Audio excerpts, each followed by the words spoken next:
महाराष्ट्राचे लोकप्रिय मुख्यमंत्री आदरणीय देवेंद्रजी, आदरणीय उपमुख्यमंत्री श्रीमती सुनेत्रा वहिनी, माननीय उच्च व तंत्र शिक्षण मंत्री आदरणीय चंद्रकांत पाटील, बांधकाम मंत्री माननीय शिवेंद्रराजे भोसले, राज्यमंत्री श्रीमती माधुरी मिसाळ, महापौर श्रीमती मंजुषा नागपुरे, खासदार श्रीरंगप्पा बारणे, जिल्हा परिषदेचे अध्यक्ष वीरदेवल जगदळे, मंचावर उपस्थित सर्व आमदार, त्याचप्रमाणे अधिकारीगण आणि उपस्थित सर्व बांधवांनो आणि बहिणींनो, पुणे शहरामध्ये ट्रॅफिक जॅमची समस्या फार गंभीर आहे. आपल्या देशातल्या 3-4 शहरामध्ये ज्या सगळ्यात जास्त ट्रॅफिक जॅमची समस्या असेल त्यामध्ये पुण्याचा नंबर आहे. त्याचा परिणाम असा आहे की ट्रॅफिक जाम असल्यामुळे प्रदूषणाची समस्या देखील गंभीर होत चाललेली आहे. आणि या दृष्टीने पुणे शहराचे जे मुख्य रस्ते आहेत, एक म्हणजे पुणे ते सोलापूर, पुणे ते कोल्हापूर, पुणे ते नाशिक आणि पुणे ते मुंबई, या सर्व मार्गांवर आता वाहतुकीचे रेकॉर्ड तुटलेले आहेत.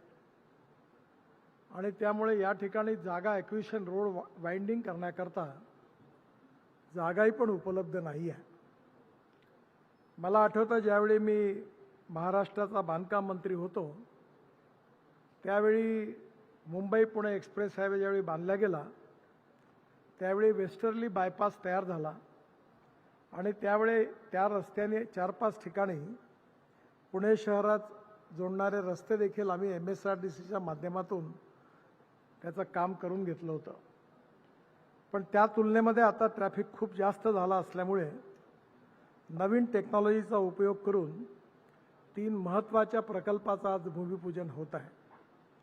मला अतिशय आनंद आहे की या प्रकल्पाच्या बाबतीमध्ये जी घोषणा मी केली होती आज ती पूर्ण होते आहे, याबद्दल मला अतिशय समाधान आहे.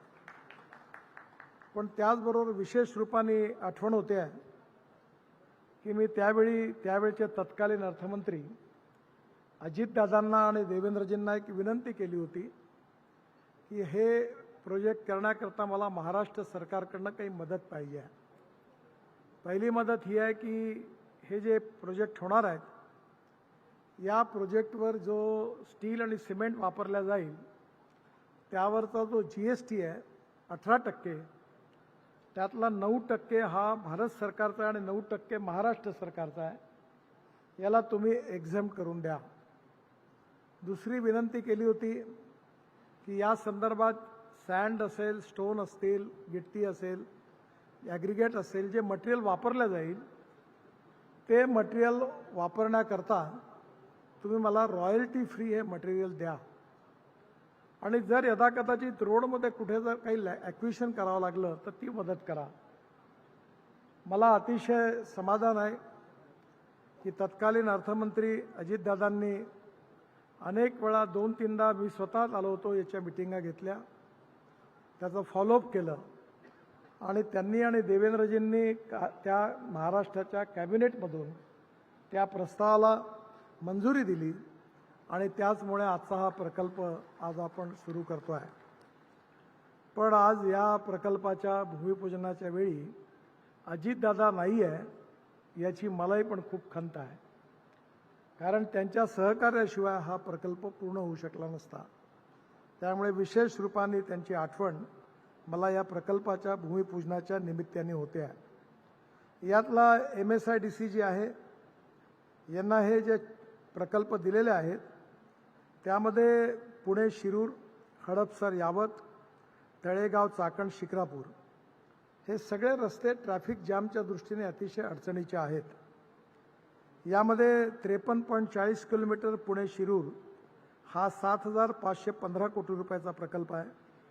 हडपसर यावत हा 31.65 किलोमीटर हा 265 करोडचा आहे आणि तळेगाव चाकण शिक्रापूर हा 53.20 किलोमीटर 4000 कोटी रुपयाचा आहे. आणि म्हणून या तिन्ही प्रकल्पाचं आज या ठिकाणी लगेच कामाला सुरुवात होते आहे.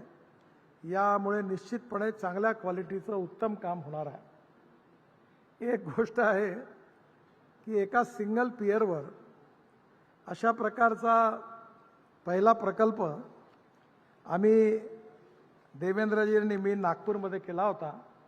तो आशियातला पहिला प्रकल्प होता. पण आता आमचा जो रेकॉर्ड होता तो पुणे तोडून पुढे जाणार आहे, ही पण आनंदाची गोष्ट आहे.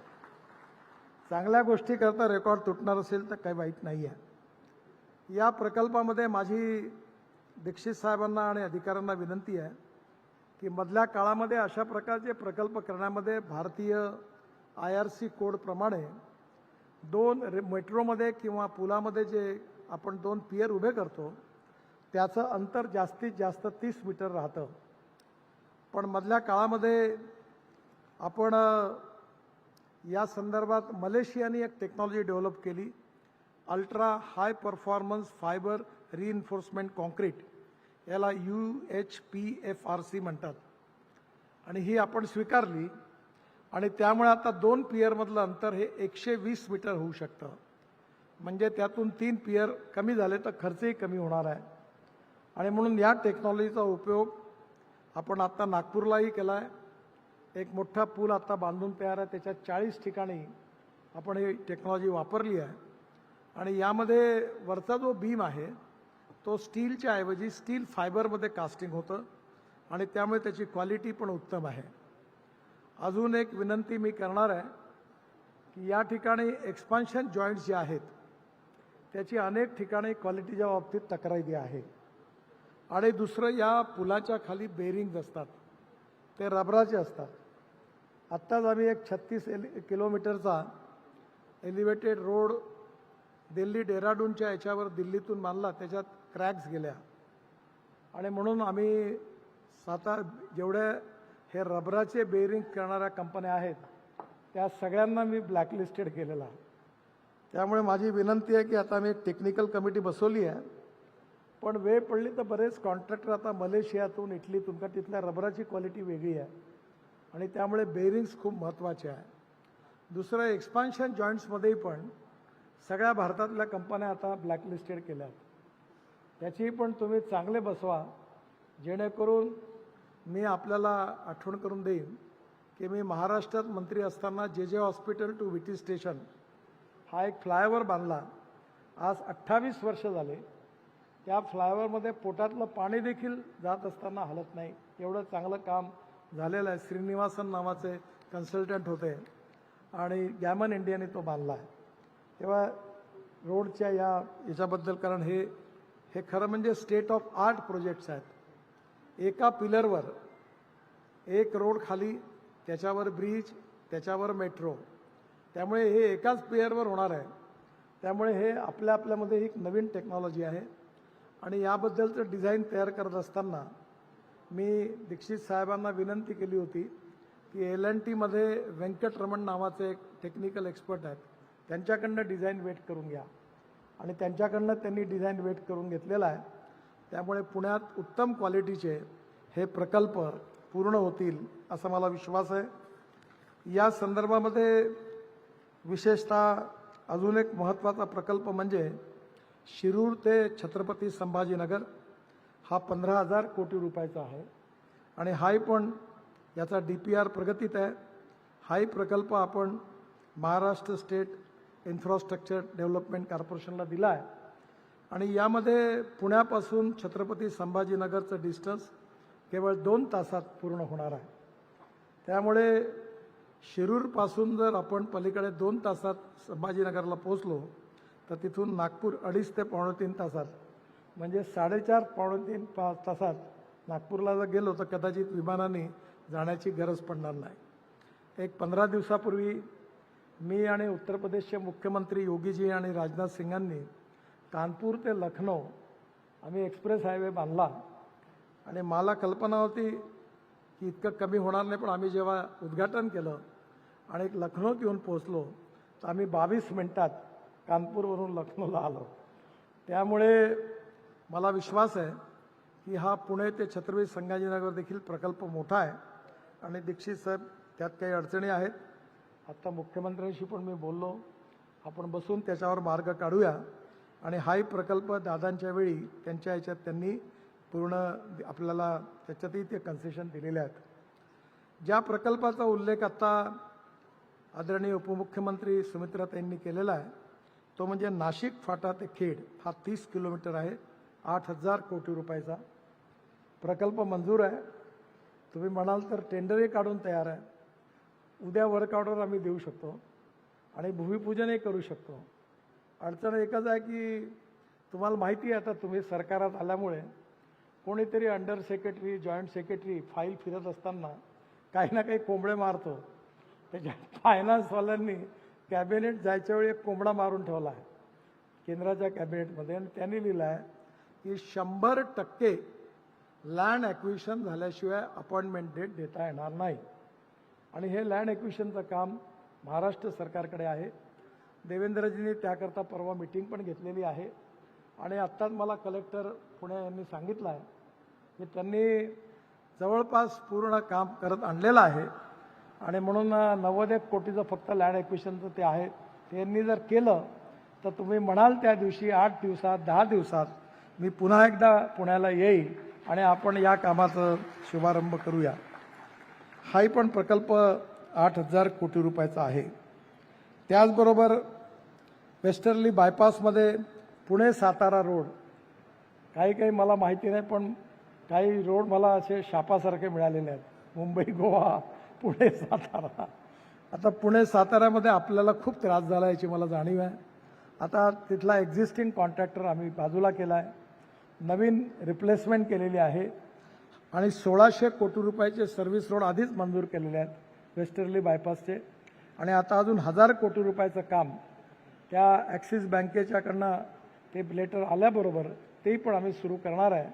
त्यामुळे पुणे साताऱ्याचं देखील काम प्रगतीपथावर राहील. आणि त्याचबरोबर रावेत ते नरे याच सातारा रोडवर आम्ही जवळपास 6,000 कोटी रुपयाचा 32 किलोमीटर असाच एलिव्हेटेड रोड बांधणार आहे आणि त्याचाही DPR जवळपास तयार झालेला आहे आणि त्याच्याही कामाची लवकरच सुरुवात होईल.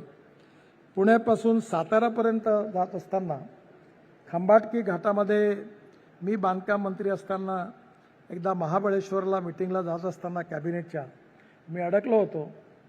त्यावेळी किर्लोस्कर कन्सल्टंट त्याचे कन्सल्टंट होते आणि देशपांडे नावाचे आमचे चीफ इंजिनियर होते. तेव्हा मी बराच वेळा टँकर उलटा पडल्यामुळे 8-10 तास त्या रस्त्यावर अडकलो. तर मी लगेच महाबळेश्वरला गेल्यावर सकाळी मिटिंग बोलवली. टिकेकर किंवा टोकेकर काहीतरी किर्लोस्कर कन्सल्टंटचे होते आणि त्यांना मी बोलवून विचारलं की काय अडचण आहे. त्यामुळे प्रोजेक्ट व्हायबल नाही आहे. तर मी त्यांना म्हटलं की तुम्ही एक काम करा, येण्याकरता एक आणि खालून टनेल असं करा म्हणजे प्रोजेक्ट परवडेल. तसा त्यावेळी तो प्रोजेक्ट पूर्ण झाला आणि त्यानंतर एक टनेल आणि वरतून जाण्याचा मार्ग होता. पण नंतर मी राष्ट्रीय महामार्गाचा मंत्री झाल्यानंतर तिथे नवीन खंबाटकी घाटात टनेल बांधायला घेतली.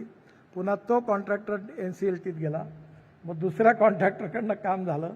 परवा मी पालखी मार्गाचं इन्स्पेक्शन करत असताना त्या टनेलमधून आलो. एक टनेल पूर्ण झालेली आहे आणि आता दुसरी टनेल जवळपास पूर्ण होत आलेली आहे. पुढच्या 1.5-2 महिन्यात आपण खंबाटकी घाटाच्या या टनेलचंही पण उद्घाटन करू. पुणे साताऱ्यामध्ये मला वाटतं कराडचा ब्रिज मी सुरू करायची अनुमती दिली होती. तो सुरू झालेला आहे. झाला राजेसाहेब. आता सातारापर्यंत ठीक आहे पण साताऱ्यानंतर पुन्हा कॉन्ट्रॅक्टरने गडबड केली आणि आता पुन्हा त्या कॉन्ट्रॅक्टरला इंटेन्शन ऑफ टर्मिनेशन दिला आहे. मी दिल्लीत गेल्यावर त्याला काढून टाकू कामावर, त्याचा कॉन्ट्रॅक्ट रद्द करून टाकू आणि आता नवीन टेंडर तयार करायला सांगितलं आहे. त्यामुळे हा रस्ता थोडा फसलेला आहे पण लवकरच दुरुस्त होऊन याचंही काम सुरू होईल याचा विश्वास मी आपल्या सगळ्यांना देतो. पुणे ते शिरूर जो आहे हा महत्त्वाचा अतिशय सुंदर रस्ता आहे आणि याचं डिझाईन बाबतीत काळजी घेतलेलीच आहे. दुसरा सगळ्यात महत्त्वाचा म्हणजे मला आनंदाची गोष्ट आहे की पुणे ते मुंबई हा पहिला एक्सप्रेस हायवे देशातला हा बांधण्याची मला संधी मिळाली आणि तो हायवे आता 26 वर्ष झाले. त्याच्यावर अजूनही गड्डे पडत नाहीत आणि देवेंद्रजींच्या नेतृत्वाखाली त्यावेळी फॉरेस्ट डिपार्टमेंटनी आम्हाला परवानगी दिली नाही, त्यामुळे मिसिंग लेंथचं काम काही आम्हाला करता आलं नाही. त्यामुळे स्वाभाविकपणे ते काम आणलं, ते आवश्यक होतं, पण देवेंद्रजींनी आणि महाराष्ट्र सरकारने तेही काम आता पूर्ण केल्यामुळे मिसिंग लिंक पण पूर्ण झालेली आहे. पण त्यामुळे मी त्यांचा मनापासून अभिनंदन करतो. पण त्याचबरोबर आता आम्ही अटल ब्रिज क्रॉस केल्यानंतर JNPTकडे जात असताना आम्ही एक पुन्हा नवीन एक्सप्रेस हायवे बांधायला घेतलेला आहे आणि हा जो हायवे आहे हा याच्यातलं पहिलं टेंडर आता आम्ही काढणार आहे. खरं म्हणजे माझी इच्छा आहे की मुंबई ते बंगलोर हे 5 तासात पूर्ण करायचं आणि त्यामुळे हा जो नवीन हायवे 10,000 कोटीचा आहे हा Pune to Mumbai JNPT presently has to pass through the congested area of Panvel and Navi Mumbai. तिथे जाण्याची गरज पडणार नाही आणि government of India has taken up the project of connecting Mumbai Pune section of NH48 new Chowk Mumbai Pune expressway to Khalapur with JNPT Mumbai via Atal सेतू. तर हा नवीन express highway जवळपास जागा 120 मीटर आम्ही विड्थची घेणार आहे आणि हा पुण्याच्या रिंग रोडपर्यंत आणणार आहे. याला पहिल्या पॅकेजच्या मुंबई पुणे एक्सप्रेस हायवे 10,000 कोटीचा हा प्रोजेक्ट होईल आणि याचं पहिलं टेंडर आता पहिल्या पॅकेजचं आम्ही काढून याचंही भूमिपूजन पुढल्या 2-3 महिन्यात करायचं ठरवलेलं आहे. माननीय मुख्यमंत्री आणि आपण सगळ्यांना आम्ही आमंत्रित करूच. हा प्रोजेक्ट जो आहे हा रायगड डिस्ट्रिक्टमध्ये महत्त्वाचा आहे आणि विशेषतः आपल्या इथे पागोटे JNPT नियर कराल इंटरचेंज हे ठिकाणी जे विलेजेस आहेत दिघोडे, चिरनेर, बारपाडा आणि याचा एंड या हायवेच्या तिथून होणार आहे. त्यामुळे हा त्या ठिकाणी मुंबई गोव्यालाही पण क्रॉस करणार आहे. प्रपोज जो ग्रीनफील्ड हायवे आहे हा अटल सेतूवरून existing Pune Mumbai express highway याला parallel propose Pune Bangalore greenfield expressway आहे. आपण पुण्याच्या रिंग रोडपर्यंत पूर्ण केल्यानंतर या हायवेने संभाजीनगरकडेही जाता येईल आणि पुढे बंगलोरकडे जाता येईल. फलटणकडनं पुणे ते फलटण आणि पलीकडे बंगलोर एक्सप्रेस हायवेची पण अलाइनमेंट पक्की झालेली आहे. लवकरच त्यावरही पण मार्ग निघेल. मला अतिशय आनंद आहे की जवळपास या वर्षात NHAIच्या मार्फत पुणे शहर जिल्ह्याकरता साधारणतः 50,000 कोटी रुपयाची कामं ही नक्कीच सुरुवात होतील आणि पुण्याचं ट्रॅफिक जे खऱ्या अर्थाने डिकंजेशन आपल्याला करायचं आहे त्याच्यामध्ये नक्की या प्रोजेक्टचा उपयोग होईल. मी या निमित्ताने यातून प्रदूषण पण कमी होईल आणि पुण्याकरता खरं म्हणजे हे प्रोजेक्ट खूप वरदान आहे. पण कधी देवेंद्रजींना मला काही अधिकार नाही म्हणायचा, पण काही शहरात आता माणसं कमी आले पाहिजे याचाही विचार केला पाहिजे. कारण असेच पुलं आपण बांधत राहू आणि वस्त्या डेव्हलप होत राहिल्या तर एक दिवस रस्त्याने चालणं मुश्किल होईल. त्यामुळे आता नवी मुंबई झालं तसं नवीन पुरंदरच्या बाजूला वगैरे काही तुम्ही जरूर करा आणि पुरंदरचाही पण तुम्ही आत्ताच जो पालखी मार्ग आहे त्याचं मी पूर्ण निरीक्षण केलं. पहिल्यांदाच मी आपल्या पुरंदरच्या एअरपोर्टची पण माहिती मला मिळाली. त्या स्पॉटवरून मी पुढे गेलो होतो. पालखी मार्ग जवळपास 12,500 कोटीचा आहे आणि त्यातलं बरंचसं काम आता पूर्ण झालेलं आहे. एक पॅकेज थोडंसं आपलं इंदापूर ते बारामती याच्यामध्ये थोड्या अडचणी होत्या, त्या सुटल्या आहेत आणि यामध्ये खूप चांगलं काम आहे. म्हणजे आम्ही 125 तलाव बांधलेले आहेत वॉटर स्टोरेज करता आणि ते मटेरियल रोडमध्ये वापरलं. त्यातलं एक तलाव अजितदादांनी बारामतीच्या हा जो बारामतीचा बायपास आहे त्याच्यावर खूप सुंदर तलाव त्यांनी बांधण्याकरता मदत केली आणि वॉटर कॉन्झर्वेशनचं मोठं काम पालखी मार्गामुळे पण झालं. पालखी मार्गामध्ये ज्ञानेश्वरीमध्ये ज्या ज्या वृक्षांचा उल्लेख होता त्या वृक्षाची लागवड देखील करण्याचा प्रयत्न आमच्या विभागाने केला आहे. एक विनंती माझी मुख्यमंत्र्यांना आहे की जे थांबे आहेत ज्या ठिकाणी पालखी थांबतात त्या जागा ॲक्वायर्ड करून रोड साईड ॲम्युनिटीज म्हणून त्या डेव्हलप करण्याच्या वेळी विषय आला होता. तेव्हा पालखी मार्ग बांधत असताना महाराष्ट्र सरकार त्या ठिकाणी ही जबाबदारी घेईल असं सरकारने आम्हाला सांगितलं त्यामुळे त्या ठिकाणी त्याही कामाची सुरुवात लवकरच मुख्यमंत्र्यांकडून झाली तर पालखी मार्ग देखील एक ऐतिहासिक आहे आणि मला अतिशय आनंद आहे की आता आम्ही सगळ्यात पुण्याला मुक्त करणार असा उत्तम कामगिरी करून असेल तर आता दक्षिणेत उत्तरेतला ट्रॅफिक पुण्या मुंबईत येणारच नाही. कारण आमचा दिल्ली मुंबई एक्सप्रेस हायवे परवाच मी अहमदाबादपर्यंत हायवेने आलो आणि आता त्या हायवेनंतर सुरतनंतर तो हायवे डायरेक्ट नाशिकवरून अहमदनगर, अहमदनगरवरून सोलापूर, सोलापूरवरून कर्नूलवरून त्रिवेंद्रम, कोचीन, हैदराबाद, कन्याकुमारी, चेन्नई पूर्ण दक्षिणेत जायचा रस्ता होणार आहे आणि त्यामुळे दिल्ली ते चेन्नई डिस्टन्स 320 किलोमीटर कमी होणार आहे.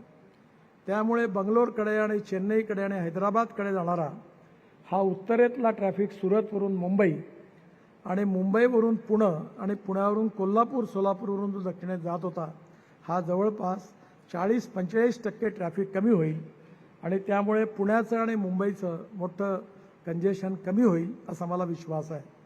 येणाऱ्या काळामध्ये ही सगळी प्रकल्प पूर्ण करण्यामध्ये महाराष्ट्र सरकारने खूप सहकार्य केलं, मदत केली आणि म्हणूनच हे प्रकल्प पूर्णत्वाला निश्चितपणे जातील आणि त्याची सुरुवात होते आहे. त्याबद्दल महाराष्ट्र सरकारला मी पुन्हा एकदा मनापासून धन्यवाद देतो आणि पुन्हा एकदा पुण्याच्या जनतेचं या प्रकल्पामुळे पुढचं जीवन अतिशय सुखद आणि सुसह्य होणार आहे. त्या जनतेला मनापासून शुभेच्छा देऊन अभिनंदन करतो. खूप खूप धन्यवाद. नमस्कार. धन्यवाद.